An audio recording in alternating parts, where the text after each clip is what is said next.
the seed for what is happening in Lagos State today was effectively laid with the fraudulent presidential election. And I say fraudulent because there is sufficient basis upon which to make that claim. But more importantly, the figures that were released in Lagos State as the presidential election result were already doctored before they were released. It has no basis in reality. Yes, Labour Party won. Do you have any evidence? Oh yes, there is more than sufficient evidence. Where INEC has become completely unreliable in terms of declaration of result, I will not even rely on the result that we have in our situation room. If I go by what PDP released in the public space, is more than sufficient. PDP said Peter Obi and Labour Party had over 900,000 votes in Lagos State. They had a little over 100,000, and APC had the same. The truth of the matter is that Bola Ahmed Tinubu was roundly rejected in Lagos State. It wasn't just the Igbos.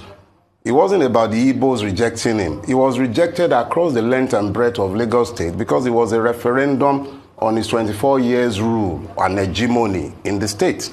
So when you now heard the INEC people announcing a result that was supposedly so close with such depressed voters number, I remember that I was on a rise maybe a couple of days after that result was released, and I said at the time very clearly that this result is not reflective of what happened. At my polling booth, they were counting votes up until 1:43 a.m. in the morning. My wife did not vote until around 8:30 in the evening.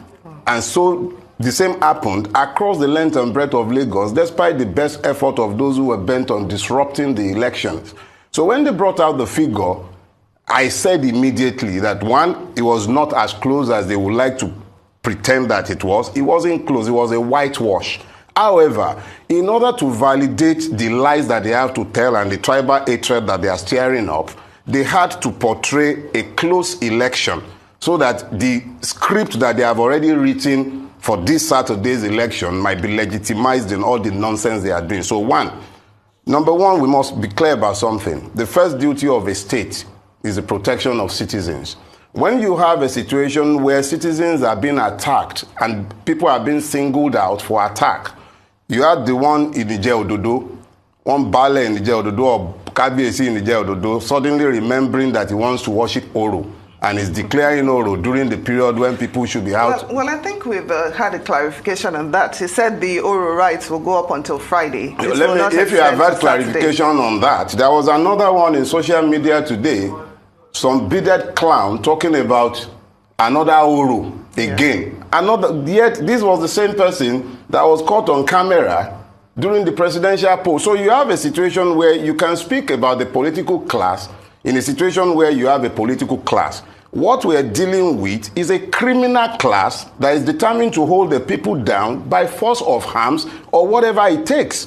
They are making this about tribe because there is no record to place before the people. We've had 24 years. 24 years. My people have a proverb. They say, "Iṣẹ́ tó ṣe ọmọ ológun ọdún, ìyà tó jẹ ọmọ ọlọ́gbọ̀n oṣù. Tíṣẹ́ òun ò bá pa ọmọ, ó yẹ kó dẹ̀yìn lẹ́yìn ọmọ."